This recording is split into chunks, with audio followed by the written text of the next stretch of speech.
La ilaha illallah Muhammadun Rasulullah alaihi salatullah wa alihi wal Assalamualaikum warahmatullahi wabarakatuh. Tersebar berita di seluruh Jazirah Arab bahwa Rasulullah SAW mengalami sakit sepulang dari Haji Wada. Setan pun memprovokasi Al-Aswad Al-Ansi agar kembali kepada kekafiran setelah keimanannya. Dan agar dia berkata tentang Allah dengan dusta, dia mengaku kepada kaumnya sebagai nabi yang diutus oleh Allah. Dia adalah manusia yang kuat jasadnya, besar ambisinya, keras jiwanya dan akrab dengan kejahatannya. Dia juga ahli dalam hal ikhwal perdukunan jahiliyah, gemar menggunakan sihir untuk mencelakakan orang. Di samping itu, dia juga fasih lisannya, bagus argumentasinya, cerdas otaknya, pandai menyesatkan orang dengan kebatilannya. Dia mencari pendukung dengan cara membagi-bagikan hadiah dan pemberian. Ketika tampil di muka umum, dia selalu mengenakan topeng hitam agar terkesan angker dan terasa kuat kehebatannya. Dengan cepat dakwah Al-Aswad Al-Ansi menyebar di penjuru Yaman bagaikan api yang membakar ilalang. Dia dibantu oleh kabilah Bani Madhaj, yakni kelompok terbesar di Yaman dari segi jumlah dan kekuasaannya. Masih pula didukung oleh kemampuan untuk rekayasa cerita dusta, kepalsuan, serta memperalat para pengikutnya yang pandai untuk menguatkan siasatnya. Dia mengaku bahwa malaikat turun dari langit untuk membawakan wahyu dan memberitahukan hal-hal gaib kepadanya.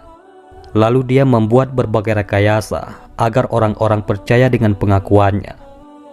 Dia menaruh mata-mata di berbagai tempat untuk mendengarkan masalah-masalah yang dikeluhkan masyarakat, menguak rahasia-rahasia mereka, serta memancing cita-cita dan harapan yang tersimpan di benak mereka. Pada saat yang sama, dia mengusahakan agar orang-orang minta tolong kepadanya. Ketika orang-orang datang, dia melayani mereka dengan baik, memenuhi segala kebutuhan mereka dan mengatasi segala kesulitan mereka. Dia tunjukkan seolah-olah dia mengetahui segala rahasia yang tersimpan dalam hati mereka. Dipamerkannya hal-hal ajaib dan menakjubkan, sehingga mampu menyihir akal dan membingungkan pikiran mereka. Dalam waktu yang singkat, namanya menjadi besar, kehebatannya makin tersohor, pengikutnya makin banyak. Son'a kini berada di bawah kendalinya. Dari sini terus menyebar ke tempat lain sampai meliputi seluruh Yaman, antara Hadramaut, Taif, Bahrain, serta Aden. Ketika telah merasa besar kekuatannya dan banyak pula negeri dan kekuasaannya, dia beraksi memburu orang-orang yang menentangnya, orang-orang yang dikaruniai iman kepada Allah secara tulus dan beragama lurus. Terhadap orang-orang tersebut, Al-Aswad Al-Ansi berlaku bengis, bahkan tak segan-segan melakukan penyiksaan secara sadis. Di antara para penentang tersebut, terdapat seorang tokoh bernama Abdullah bin Suwab, yang dikenal dengan julukan Abu Muslim Al-Khawlani. Abu Muslim Al-Khawlani adalah seorang yang kokoh keimanannya, pantang kompromi dengan kebatilan, dan senantiasa menyerukan kebenaran. Dia mengikhlaskan hidupnya untuk Allah semata.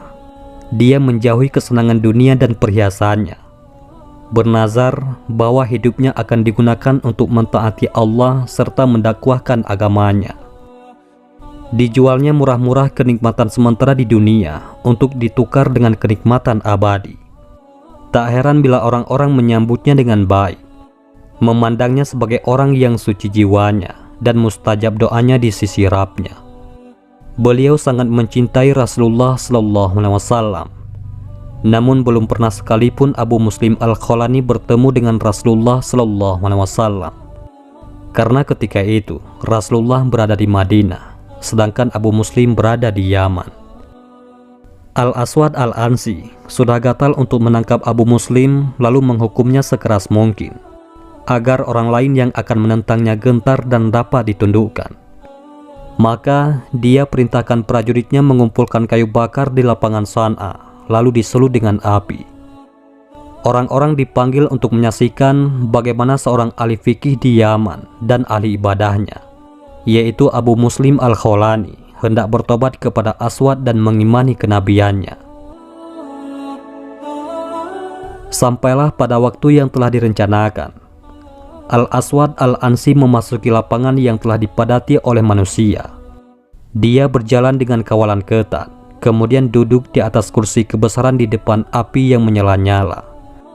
Lalu kemudian Abu Muslim Al-Khawlani diseret ke tengah arena. Pendusta yang kejam itu memandang Abu Muslim dengan congkak, lalu berpaling ke arah api yang berkobar menjilat-jilat seraya bertanya, "Apakah engkau bersaksi bahwa Muhammad adalah Rasul Allah?" tanya Al-Aswad. Abu Muslim menjawab, "Benar, aku bersaksi bahwa dia adalah hamba Allah dan utusannya. Dialah Sayyidul Mursalin dan penutup para nabi." Dahi Al-Aswad Al-Ansi berkerut, kedua alisnya bertaut pertanda marah. "Apakah engkau bersaksi bahwa aku adalah utusan Allah?" tanya Al-Aswad lagi. Abu Muslim menjawab, "Maaf, telingaku tersumbat, tidak bisa mendengarkan kata-katamu." "Kalau begitu, aku akan mencampakkanmu ke dalam api itu," kata Al-Aswad dengan sangat marah.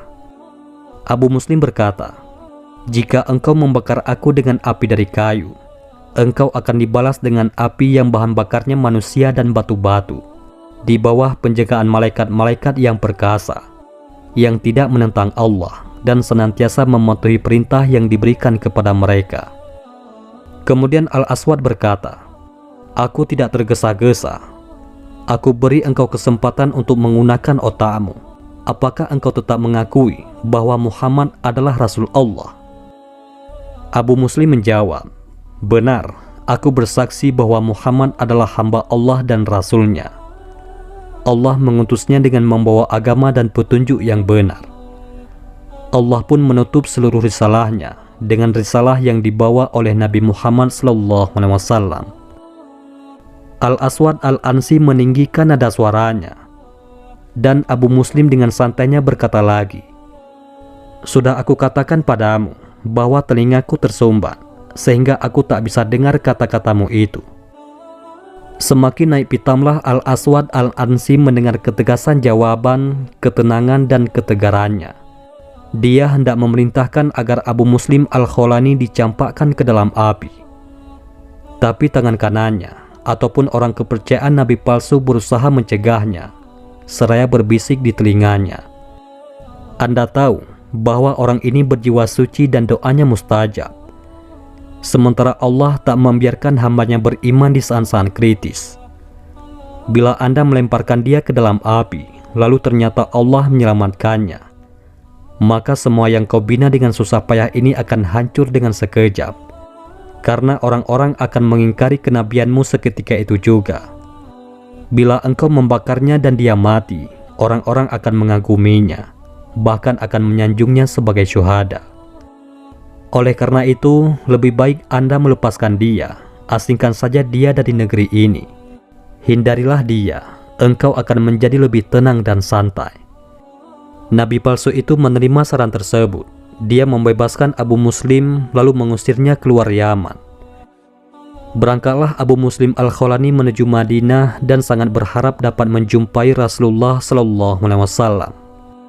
Beliau sudah beriman sebelum bertemu Nabi SAW dan rindu untuk mendampingi Rasulullah sebagai sahabat. Tapi sayang, belum lagi memasuki Madinah, beliau mendengar kabar bahwa Rasulullah SAW telah wafat dan Abu Bakar As-Siddiq terpilih menjadi khalifah kaum muslimin. Tak terkira betapa kecewa beliau mendengarkannya.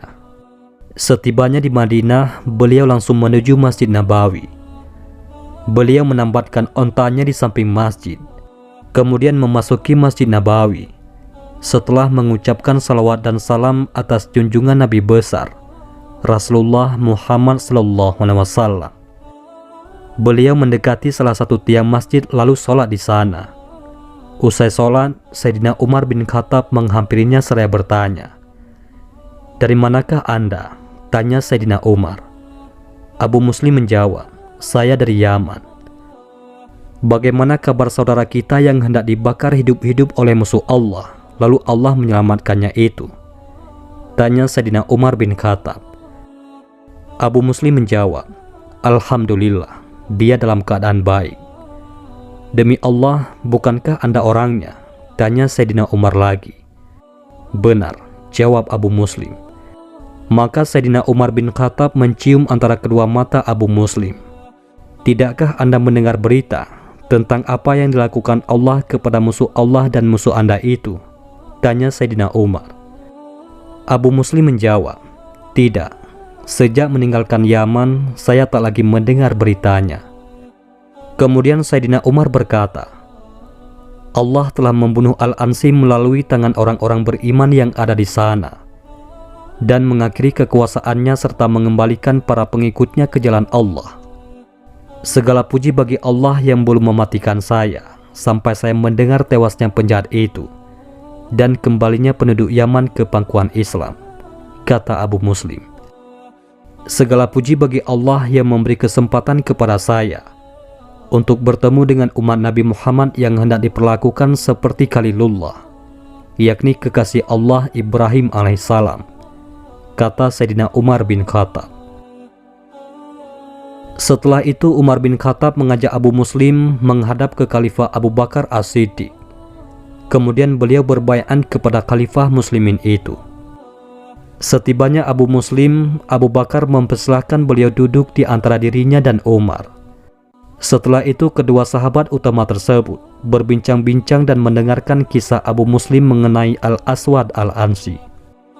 Cukup lama Abu Muslim Al-Khawlani tinggal di Madinah. Dengan tekun dia datang ke Masjid Nabawi, sholat di Raudhah Suci, dan belajar kepada para tokoh sahabat seperti Abu Ubaidah bin Jarrah, Abu Dzar Al-Ghifari, Ubaidah bin Samit, Mu'az bin Jabal, dan Auf bin Malik Al-Asja. Sesudah itu beliau menuju Syam dan menetap di sana. Beliau memilih tinggal di perbatasan agar bisa bergabung dengan kaum muslimin memerangi Romawi dan meraih pahala mujahid fi sabilillah. Tatkala khalifah dipegang oleh Amirul Mukminin Muawiyah bin Abi Sufyan, Abu Muslim sering menghadiri majelisnya. Banyak peristiwa masyhur yang menunjukkan keagungan orang ini serta derajat serta adab yang diterapkan oleh mereka. Pernah Abu Muslim mendatangi Muawiyah sedang duduk di pertemuan. Beliau dikelilingi oleh para pejabat, panglima perang, dan tokoh-tokoh kaum. Beliau melihat betapa orang menghormati dan menyanjung Muawiyah secara berlebihan. Beliau khawatir hal itu akan merusak keimanan Amirul Mukminin, sehingga didahuluinya memberi salam, Assalamualaikum ya Ajiral Mukminin.